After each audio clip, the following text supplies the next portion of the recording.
Welcome back to our channel. हम लोग अपने सीरीज़ में आज सेट 3 को सॉल्व करने जा रहे हैं। सब्जेक्ट है हमारा बीएसटी और क्लास 12 का है। ये झारखंड बोर्ड की तरफ से जो सैम्पल्स मॉडल सेट्स आए हुए थे उनका एक ये पार्ट है। ठीक है, 2022 वाला है ये।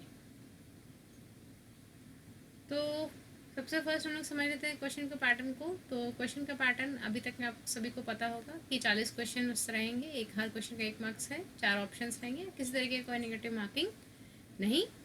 ठीक है, तो सबसे फर्स्ट हम लोग क्वेश्चन से अपने स्टार्ट करते हैं, जहाँ पे पूछा गया है कि management is an art of. Management जो है वो कला है, लेकिन कैसा कला है? तो अपना खुद का काम करना या फिर दूसरों से काम ले लेना या फिर दोनों को मिला करके अपने भी काम करना और दूसरों को मिला करके भी। तो यहाँ पे हम लोगों का ऑप्शन सी जो है वो बिल्कुल करेक्ट रहेगा। हेनरी फ्योल जो थे वो क्या थे? एक माइनिंग इंजीनियर थे। क्वेश्चन नंबर 2 का आंसर आपका है B. Which the following is not a principle of management by Taylor. इसमें से कौन सा है वो मैनेजमेंट जो टेलर ने दिया था, F.W. टेलर ने जो दिया था 14 प्रिंसिपल, उसमें से कौन सा है जो इसमें से नहीं है?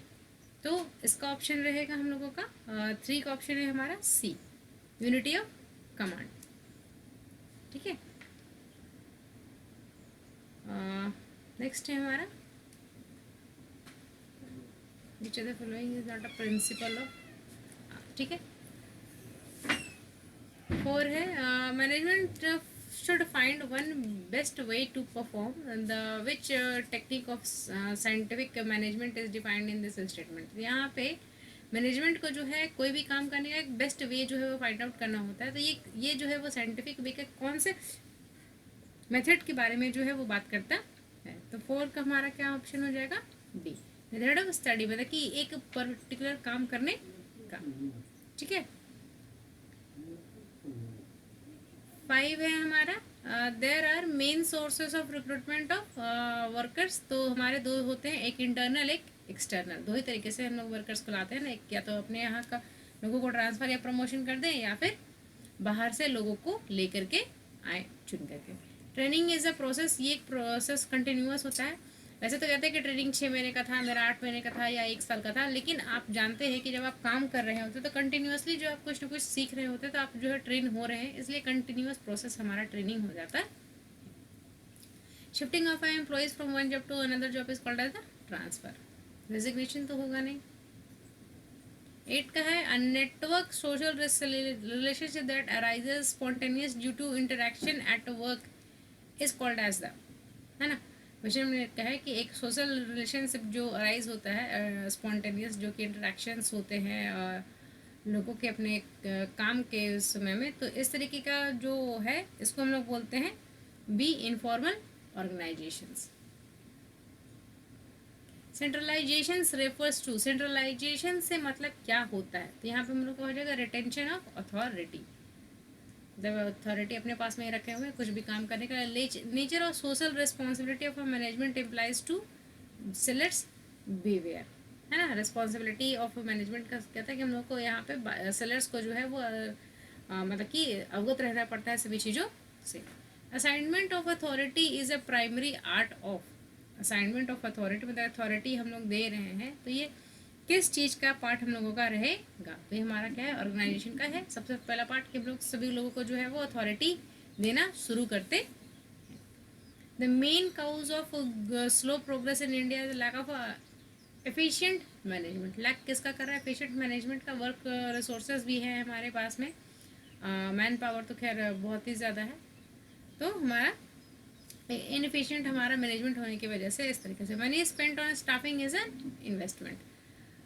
क्वेश्चन नंबर 14 का ऑप्शन है method of a training, conference, apprenticeship, lectures, ये सारे जो है हमारे method of training. Coordination is established, सभी लोगों में जैसे कि top level, middle level, lower level, सभी लोगों के बीच में जो है वो कोऑर्डिनेशन जो है वो एस्टैब्लिश्ड रहता है ना। मानव स्थापित किया जाता है। Coordination is established by the, हाँ सॉरी, यहाँ पे कोऑर्डिनेशन जो है वो किसके द्वारा किया जाता है? तो हमारा स्थापित किया जाता है टॉप लेवल के द्वारा। ये सब उसमें रहते हैं, कोऑर्डिनेशन आपस में सभी का रहता है, टॉप लेवल, मिडिल लेवल और लोअर लेवल में, लेकिन उसका शुरुआत कहाँ से होता है, तो टॉप लेवल से होता है। 16 है, which are the following is active activities is not included in the direction, इसमें से कौन सा चीज़ जो है वो डायरेक्शन का पार्ट नहीं है। तो 16 का हमारा क्या हो जाएगा, प्लानिंग। प्लानिंग हम लोग सबसे पहले करते हैं, डायरेक्शन उसके बाद में आता है। Nature of management is N inborn ability, acquired ability, या तो पैदाइशी है या हम लोग उसको एक्वायर किए। तो 17 का ऑप्शन हमारा सी रहेगा। ये हमारा कुछ जो है पैदाइशी भी होता है और कुछ जो है वो हम लोग सीख भी लेते हैं लोगों से काम करते हुए, या फिर कुछ कोर्सेज वगैरह करके, जैसे कि MBA वगैरह में सिखा दिया जाता है, तो वो हो गया। तो maximum incentive giving function of a management of a employee is, maximum incentive जो हम लोगों का होता है, तो हम लोग किस लिए करते हैं, मोटिवेशन करने के लिए करते हैं, ताकि लोग जो है मोटिवेटेड रहे और काम जो है वो बहुत अच्छे से करते रहे। 19 का है, which are the following statement best describe the principle of division of work, इसमें से कौन सा जो स्टेटमेंट है वो डिवीजन ऑफ वर्क को ज़्यादा अच्छे से बता रहा है। तो यहाँ पे हमारा हो जाएगा, work should be divided into small task. 20 है, the experiment by the Taylor under the scientific management where motivation fatigue study. यहाँ पे हम लोगों का 20 का आंसर है हमारा सी है, जिसमें उन्होंने सभी चीज़ों को जो है वो स्टडी किया था।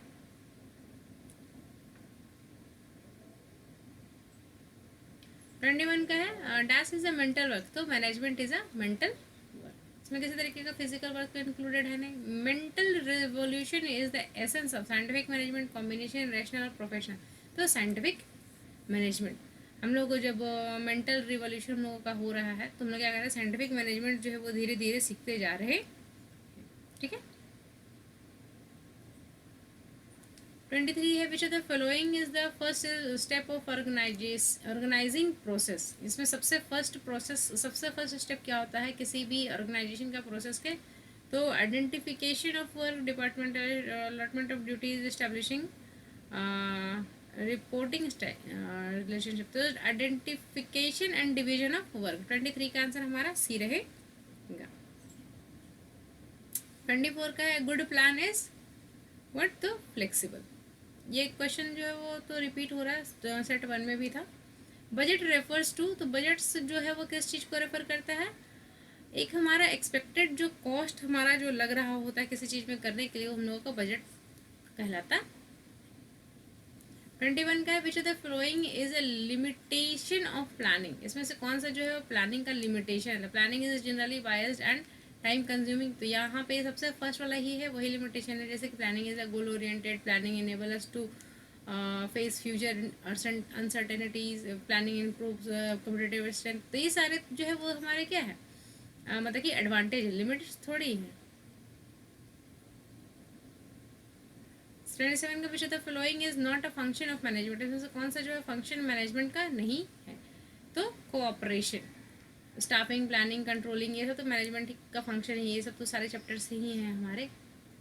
Coordination is a function of management, the essence of management, the objective of management, तो कोऑर्डिनेशन हमारा सबसे फर्स्ट क्या होता है कि ये एसेंस ऑफ मैनेजमेंट है, सभी लोगों के बीच में कोऑर्डिनेशन रहेगा तो ही हमारा मैनेजमेंट जो है वो अच्छे से काम कर पाएगा। अब इसमें से which the following statement is false about the F Taylor and Fayol, इसमें से कौन सा है जो टेलर और फ्योल दोनों के बारे में गलत है। Fayol was a mining engineer whereas a Taylor was a mechanical engineer, ये सही है। Fayol Payol's principle are applicable in a specialized situation where Taylor's application have a universal application, ऐसा नहीं है, ये हम लोगों का गलत है। Payol principles were formed through the personal experience, through the Taylor principles were formed through the experimentation। हाँ, FW टेलर ने जो है वो एक्सपेरिमेंट करके बनाया था और पेयोल ने जो है वो अपने एक्सपीरियंस से बनाया था। D, Pair principles are applicable to the top level of management whereas the Taylor principle are applicable to floor shop। हाँ, FW टेलर का जो है वो मतलब कि उसके क्या बोलते हैं, प्रोडक्शन हाउस में उसको उसमें किया था ना कि हाँ काम को बांट दो, टाइम का मैनेजमेंट करो एंड ऑल, ये सभी चीज़ें जो है।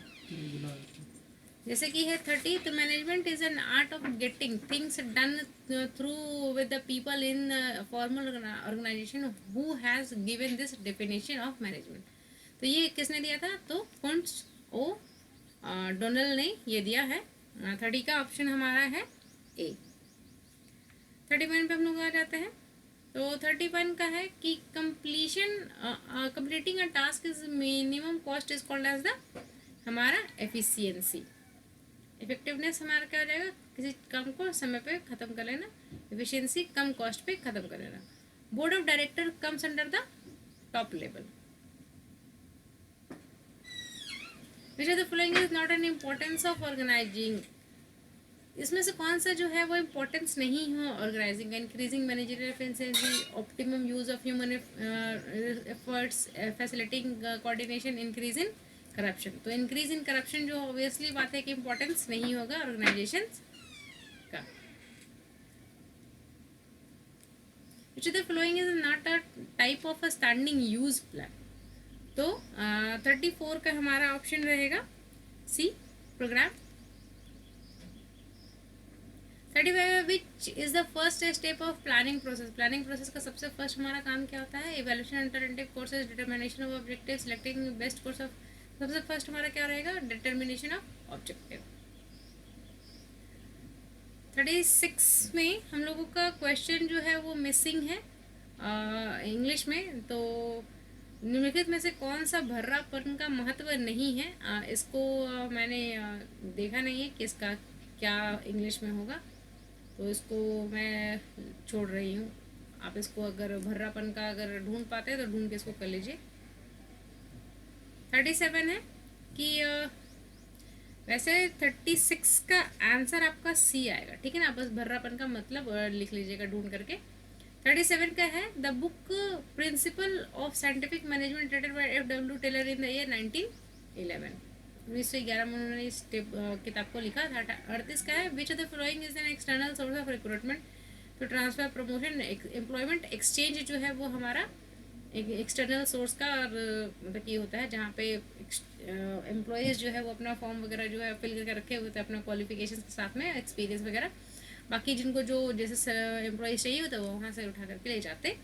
पूल ऑफ एम्प्लॉयज़ को आप कह सकते हैं। विच of the following is not an importance of training. इसमें से कौन सा जो है इम्पोर्टेंस नहीं है ट्रेनिंग का। तो increasing production, proper utilisation of resources, increase in accidents. Obvious बात है, इंक्रीज इन एक्सीडेंट्स कौन करना चाहिए। Which of the following is in order of correct order. तो रिक्रूटमेंट पहले करते हैं, सिलेक्शन और ट्रेनिंग उसके बाद में करते हैं। रिक्रूटमेंट पहले नोटिफिकेशन आता है, उसको हम लोग रिक्रूटमेंट करते हैं, आता है ना कि इतना का बहाली है, तो ये रिक्रूटमेंट हो गया। रिक्रूटमेंट होने के बाद सिलेक्शन होता है, उसमें रिटन और टेस्ट हुआ, ओरल टेस्ट हुआ, फिजिकल टेस्ट हुआ, सिलेक्शन का प्रोसेस। सिलेक्शन हो गया, उसके बाद में सबसे फर्स्ट लास्ट में क्या आता है कि ट्रेनिंग किया जाता है। तो इस तरीके से हमारा सेट 3 जो है वो हमारा एंड होता है यहाँ पे। आपका है कि आप चैनल को सब्सक्राइब कीजिए। अगर आपको हमारा वीडियो अच्छा लगा हो तो लाइक कीजिए, अपने आप फ्रेंड्स के साथ इसको शेयर कर सकते हैं। और thank you so much for watching the video.